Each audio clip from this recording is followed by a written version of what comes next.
On the next episode of RELO LO, I haven't been away from my family for this long in an extended time frame in a long time, and that's not a good thing. The huge focus is to get butts and seats for the class on Tuesday. It is an emotional drain to get turned down constantly. Just like always, I'm still thinking last time we had 3 people show up. I wonder how many people are gonna show up. But I'm thinking like there's gonna be some people there. I'm feeling it in my bones.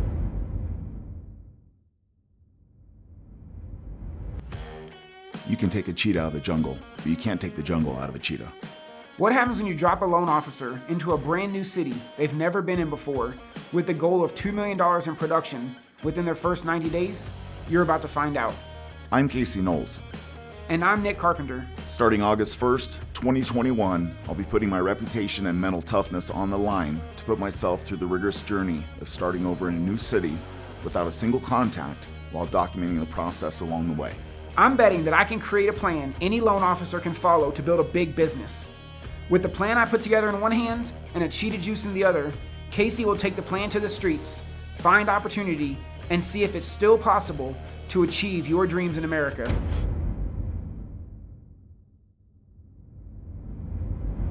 We did our first class, obviously way less people there than what we expected originally, but still a good turnout. The first event at Trinity Brewing went really well, and it's just another way that we're starting to establish ourselves here in Colorado Springs. But when we look at the original plan that we had, the original idea was that every day we send Casey a list. He knocks out a certain amount of tasks every day. The truth is the plan that I was sending him, he just wasn't getting it done the way he needed to get it done. And I think the plan that I'm giving him is what's gonna get us there.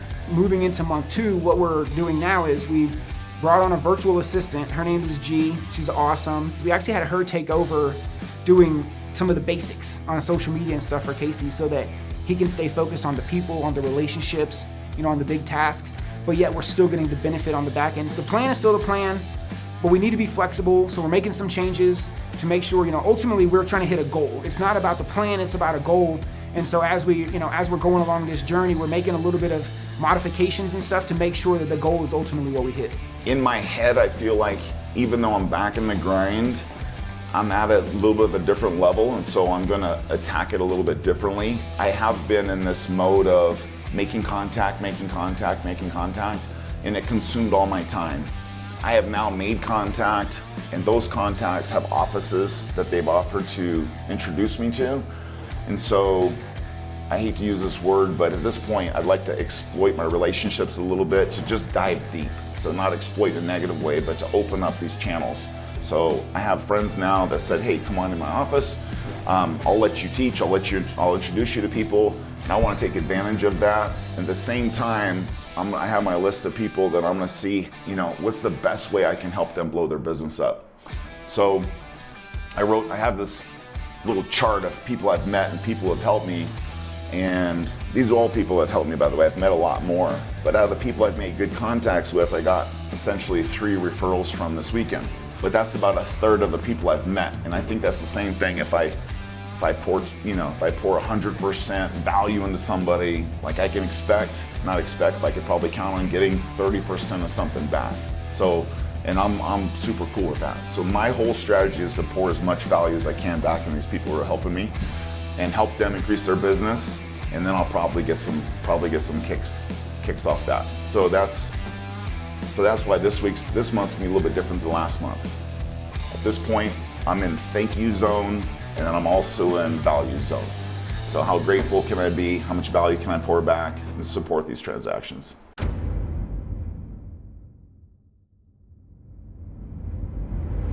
It's Tuesday, week 5.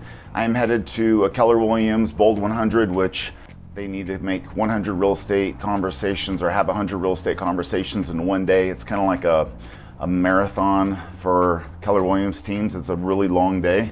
To have 100 conversations, real estate conversations specifically, is super hard.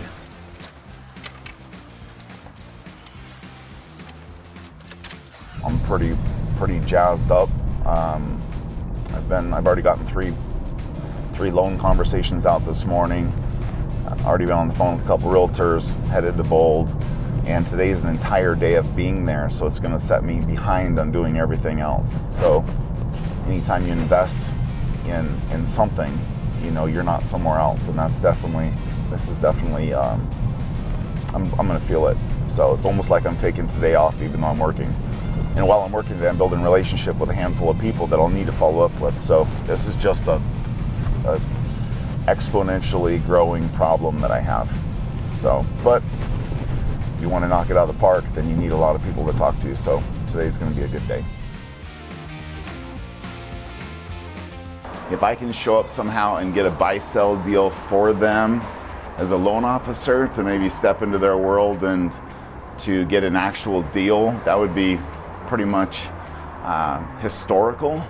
I just want to show them I'm not scared to do the work and partner up with them, be in the trenches, and that'll be a good thing. I'm bringing some cheetah juice, bringing some books that I wrote, just for some additional stuff to kind of hand them that they can give to their buyers. So most people in sales and real estate, they really should be doing prospecting probably 2 hours a day at least. And what happens is everybody gets very busy within their business, kind of basically handling things that are urgent but not necessarily important. And so pretty much all day they're checking emails and checking messages, checking Facebook, and doing things that are really non-income producing things. So it's really important to have a day, you know, throughout the year, a couple days to just really focus on outbound calls and opening up connections with people. And so by having it in one day, it forces you to do the uncomfortable calls, the uncomfortable conversations, and those are the things that actually make you a ton of money. And so good companies will force everybody together for a full day and just power through it. I hear agents getting 6, 7, 8 deals, you know, through this activity in a singular day. So it's really hard to do. It's hard emotionally, but it's super effective.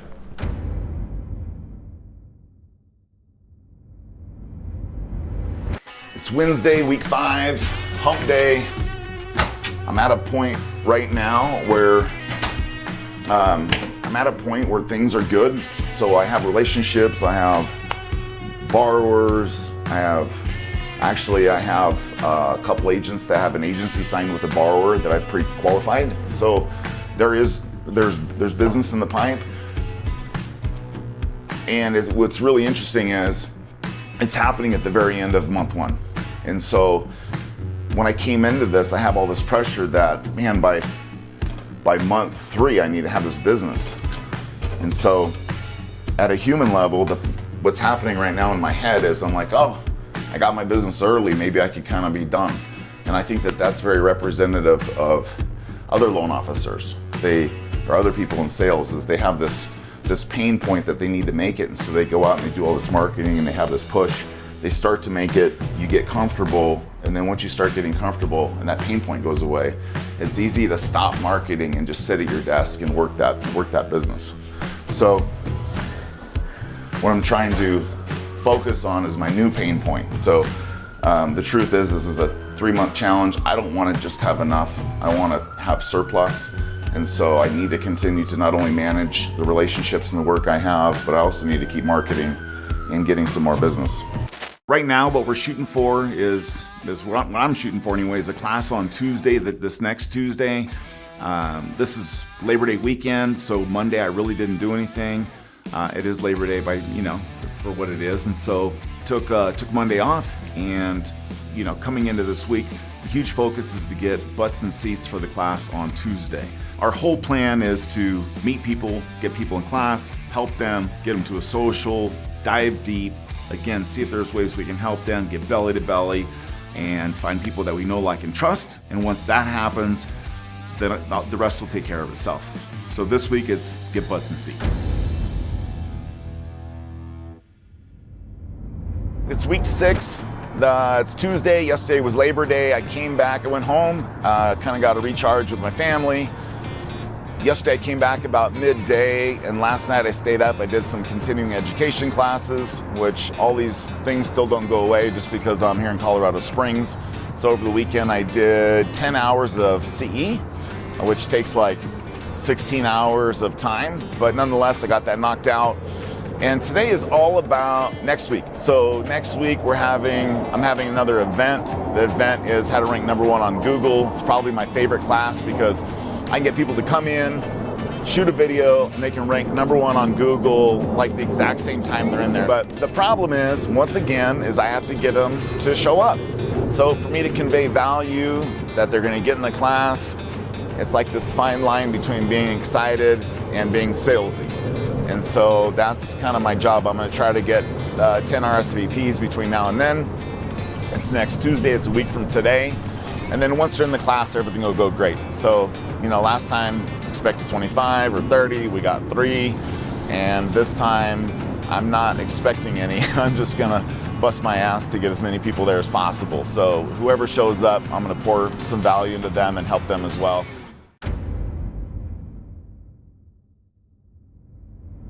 All right, so it's the 8th. Super excited today because, being a bachelor, I haven't actually taken care of myself in a long time. And being that we're 6-7 weeks into this thing, I got some recommendations from the camera crew and from some people on Facebook that there's this place called Fast Fit Foods. So I'm pretty excited. Honestly, recently my neighbor's been bringing over some cafeteria food from the hospital where my neighbor works, and that has been a huge blessing, but I feel kind of guilty because every day she knocks on my door and she's serving me food, and it's just a little too much for my comfort to keep taking this food. So anyway, I can't even tell you today, from what I've heard, I'm gonna go there, I'm gonna load up on some food, and then that's gonna take away a worry because, eating good and having good energy and all that stuff, me just knowing that I'm gonna get some fresh food soon has kind of got me amped up. And so I plan on stocking up, and hopefully it's good. I mean, if it's horrible and I stock up, it's gonna suck, but I don't think it's gonna happen. So I'm pretty fired up about today. Hi. Hi, how are you? I'm doing good, how are you? I'm doing good. I need some food. Okay, great. So a little bit about us. We are a healthy meal prep company, and we fully prepare these meals up at our commercial kitchen up north. Okay. We bring them down to our retail locations for sale, so they're fresh, never frozen. We have our regular size portions. All right, so I'm walking into Fast Fit Foods, and there is a big, one of those commercial refrigerators with clear glass on the right, and all I'm seeing are black Tupperware containers or black microwavable disposable containers, and there's hundreds and hundreds of them. And as the person that I am, I hate making choices, and so for me, I'm looking at it and there's 40 different things, and I'm not really sure what to do. So I was kind of hoping I could kind of walk in and it'd be really obvious what I'd like and what I wouldn't like. But there's everything here is like a complete meal with all different foods in it and stuff. And so, man, as I'm in here struggling and deer in the headlights, this lady walks up. Her name's Kristen, and I'm like, hey, help me out here. I'm just dumb guy. I need some help. And so anyway, I asked her what was popular, what was good, and she was super cool. So she opened up the door and started showing me some stuff, and we're wrapping. And it turns out that so I live in Colorado, but I'm from California, a little tiny town in Central California that almost nobody's heard of. It's called Oakdale. Well, originally I'm from California, Central California. So, and then Oakdale, which is by Modesto. Turlock. You're lying. I swear to God, I'm from Turlock, California. Yeah, I'm from Oakdale. Born in Merced. I'll be darned. That's a small world. That's when you're when you're Central, I'm like, where? Yeah. I'm like, you wouldn't know. No, I know exactly, but I'm like. And in rapping with her, I find out she's from Turlock. And Turlock's 15 minutes from Oakdale. So I'm like, you're not gonna know where I'm from, and I'm from Central California. She's like, try me. So I throw it out there, and sure enough, we're like neighbors. And so anyway, we kind of hit it off. She was cool. I'm getting 14 different meals. I'm gonna get some workout supplements. The Cheetah juice is really good, but I gotta save some for the events. So I'm gonna get some pre-workout stuff because I work out in the morning, and maybe some meal replacement stuff like that. So I'm gonna stock up, and this turned out to be a win. Hoping that the food is good, but it looks really good. And so anyway, today's a great day.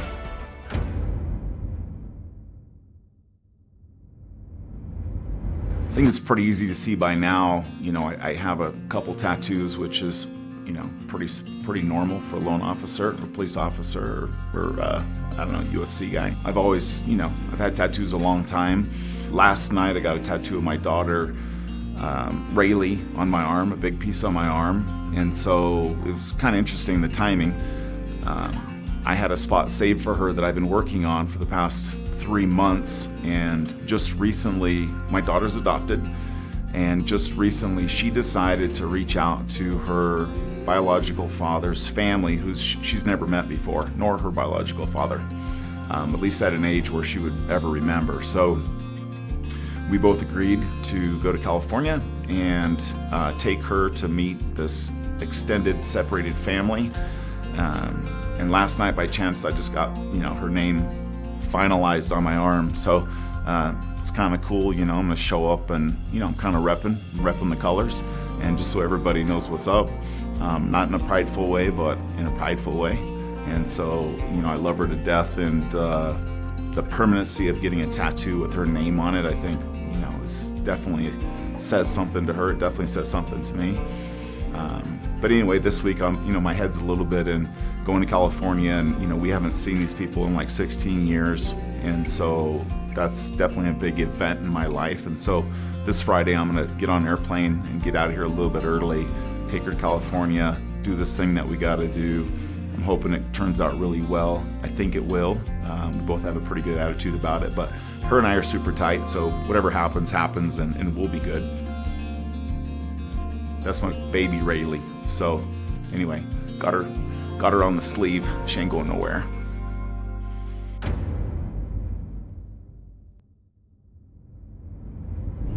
It is Thursday, week 6, and when I did Bold 100 with Keller Williams, I got a referral from Brand Maddox. She's an awesome agent with Keller Williams, and she had a for sale by owner that she was going to help, and she gave me the name. I reached out to the client a few times, no word back, and then yesterday morning, I ended up getting a hold of her, and she said, "Hey, I can't fill this stuff out online. Can I meet you?" And she gave me her home address. It's really great to do stuff electronically, but invite me into your home and it's over. So I'm all about customer first, but I am also a salesman, and I take a lot of pride in that, and people who are not in sales may not understand or respect that, especially not understand, but it is a craft.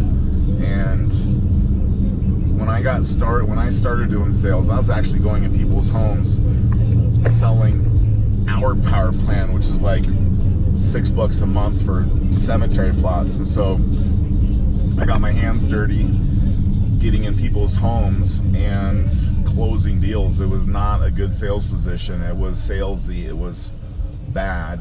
It was something I wasn't at the time. I didn't know any different. But I learned a lot. And anybody who's watching this, who's done low rent sales, selling phone books, selling door to door, selling Drew White, who I had lunch with, he used to sell website URLs. Anybody who's done sales like that, knocked on doors and gotten rejected, you learn some tricks and stuff. Yeah, just to help open up communication and to get people to to trust you, things like that. There's there's techniques, and but you invite me in your house, and you're gonna have your hands full. So I love it. I'm gonna it's not a waste of time for me. It's just I'm gonna be able to go and help this person out, and I'll close it. Like if there's a way to make it work, I will make it work. And so this is definitely my wheelhouse, and I love it. So people that are in sales, I respect you. It is not easy, and it's a craft, and I dig it. So got some songs going.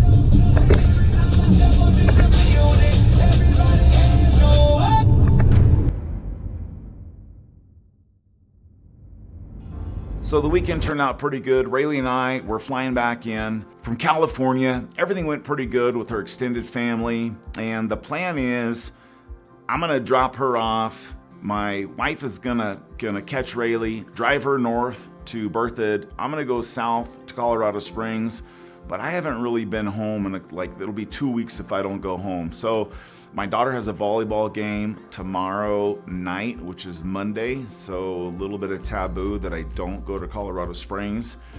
But the fact is, I do have an office I can work out of remote, and I don't have anything scheduled with anybody where I gotta be belly to belly. So there's no way in the world I'm gonna pass up this opportunity. I'm just gonna go ahead and I'm snatching Rayleigh up since I got her already. I'm gonna take her north.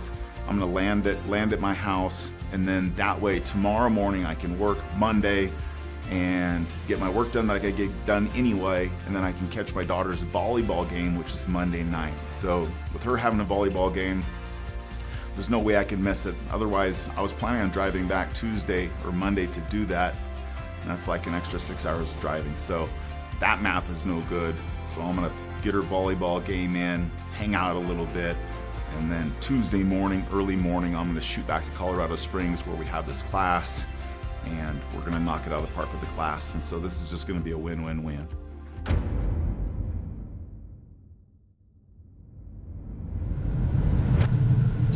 It is Tuesday, September 14th. It's about 7 in the morning. Today is the second class that I'm teaching, and I'm pretty excited about it. I think that the turnout is going to be much better than our last turnout, but again, I don't know. And so until I see everybody there, the class is in 3 hours. My phone, my car's buzzing because I got my dog with me. Nick, you gonna say hi? Give me a kiss. Huh? Kiss. Yeah, there she is. What's up, baby? Hi. I know. Yeah. Dogs. So, anyway, I'm pretty excited. I got my dog with me, and I love her. So, yeah, I got the class, and that's it. Hope there's a good turnout. Our last event, we only had 3 people show up, and we had this gigantic space. When you do a free class, the truth is that if somebody has literally anything else come up in their day that feels more important, they're gonna go do that because they don't have anything invested in the class, especially if they've never met us before, or they don't really know who we are. Just like always, I'm still thinking last time we had 3 people show up. I wonder how many people are gonna show up. I truly believe that this is gonna be better today. I'm just feeling it. And so, you know, I got the concerns that it'll be light, but even last time, I mean, it was light and I did really good with it. But I'm thinking like there's gonna be some people there. I'm feeling it in my bones. And so I'm gonna run back to my house, get a little more cleaned up, get the stuff that I need. It's at this place called Third Space Coffee. And the atmosphere, I just think today's gonna be good. Like I feel it in my bones. I'm coming into Third Space Coffee, feeling pretty good. So again, I think there's like a ton of people coming. It's gonna be great. I'm walking in, and to my right, there's this big area with some couches. They have a microphone set up already, and they got a projector screen. Looks like we're all set to go up over there. And so I'm walking over there, and I also noticed there's like this little room on my left, and it's a little tiny narrow room. It's got a little foldable table, maybe 8 chairs, 10 chairs. Definitely not enough to hold the crowd that's coming. I know it. But I also see there's some stragglers around there like doing MLM and different things. It is a coffee shop, and even though I think 30 people are coming, and I'm pretty confident, I'm no idiot. And so I'm gonna take the small room because I'm gonna pack that small room out, because a packed small room is gonna be better than an empty big room regardless of how many people comes.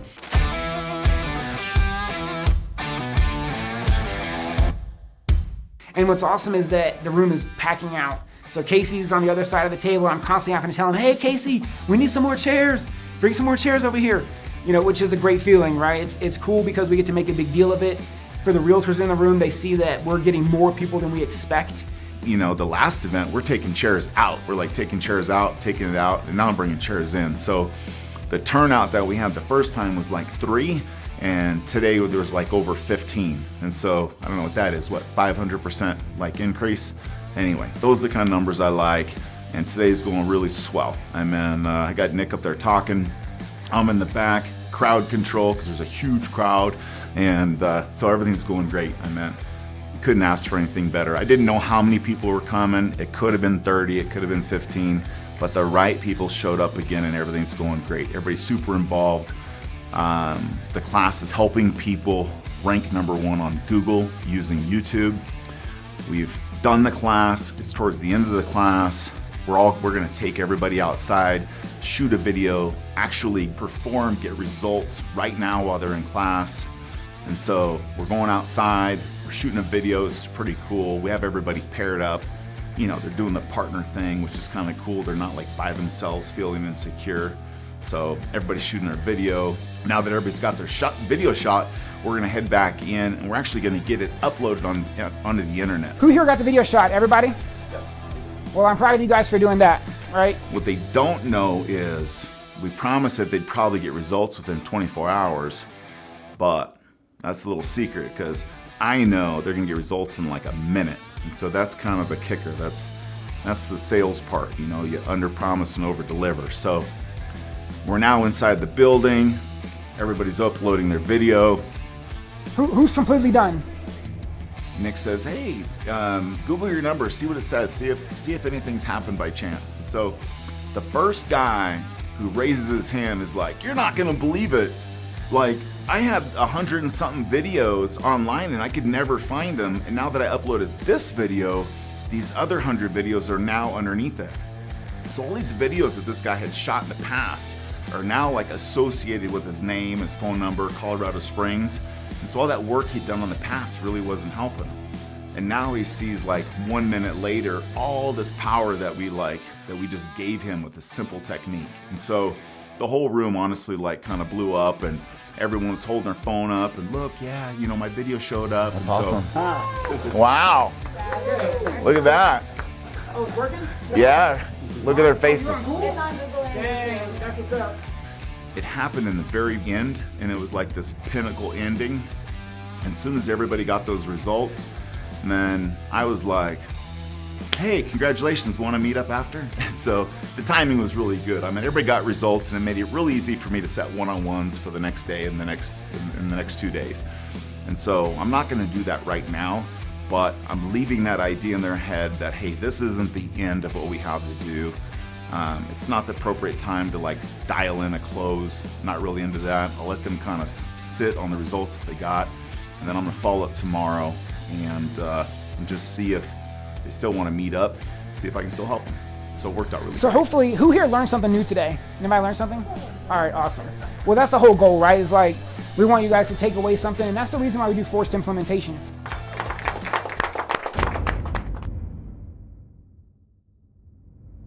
It's the 15th. Today is exactly halfway through the 90 days, or at least a month and a half into the 90 days. So yesterday I had a class, and it was, so the first class we had 3 people show up, and yesterday there were like 15.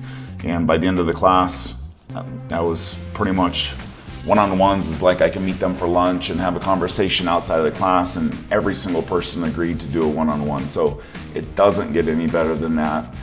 Not only did that go well, but yesterday while we were at the class, all of my Colorado people showed up to support the class, and we're proving a model. And so them showing up to witness these 15 people at the class that were all fired up to meet and to work together and to have a partnership just showed them in real time, like made me realize that what I'm doing is it's right.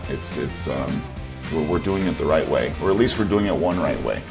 And so I came home feeling like, man, I got this whole team behind me, even though I'm here alone. And I sent out a sloppy email last night telling everybody how much I loved them and I appreciated it. And I probably woke up this morning going, man, maybe I shouldn't have sent that. It's not really like leadership material to wear your heart on your sleeve, but I just appreciate them like beyond words.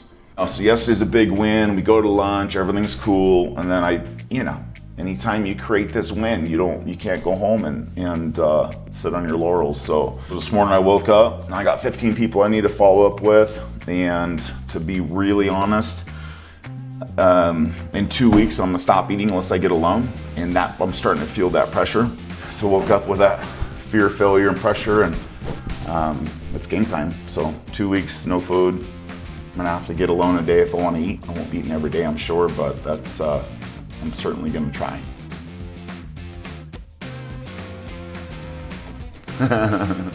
Yeah, it's like after lunch. It's fine, you can have one. Bang.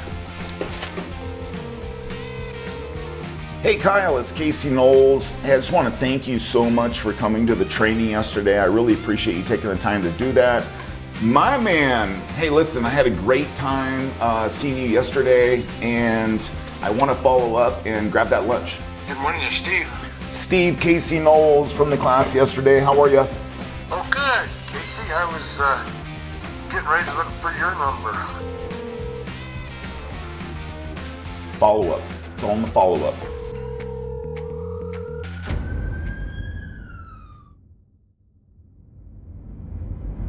I haven't been away from my family for this long in an extended time frame in a long time, and you know, everyone's adjusting, which is good and bad. And so when I got started here, you know, I had feelings of being lonely and separation, and as time goes on, we've all kind of adjusted to that.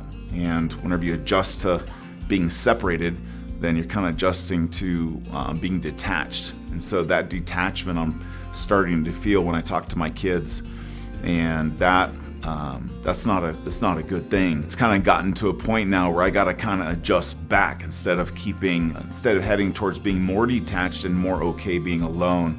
I'm trying to make an effort to actually get more attached a little bit. I think like anything you do in life, you know, as you get better, the stakes get higher, and I think that's what's happening. Like, you know, I'm challenging myself, and with those challenges, as I win those things, just like being detached, you know, I kind of won being lonely. And what that does is it creates new obstacles. And so instead of quitting or pouting or calling it quits, you know, I think it's just part of growth. And so instead of crying about it, I'm gonna be proactive in winning this personal battle while I'm here. And you know, anytime you step up or try to stretch yourself, and this is a stretch for me, you know, you're gonna face hurdles that you didn't foresee. Because if you saw them already, you probably would have already experienced it. And so all this stuff for me is very new, and I'm just gonna persevere, and I'm gonna push through it, and I'm gonna make it the best I can for my family, because in the grand scope of this thing, even though I'm separating myself from my family, this is for them. So I know in the long run that this is a beneficial thing, and I can't take how I'm feeling right now in this moment. This is just a moment in the story. This is not the story. So I'm gonna get through the moment and make the story a good story. And we're gonna win this. My whole family's gonna win this.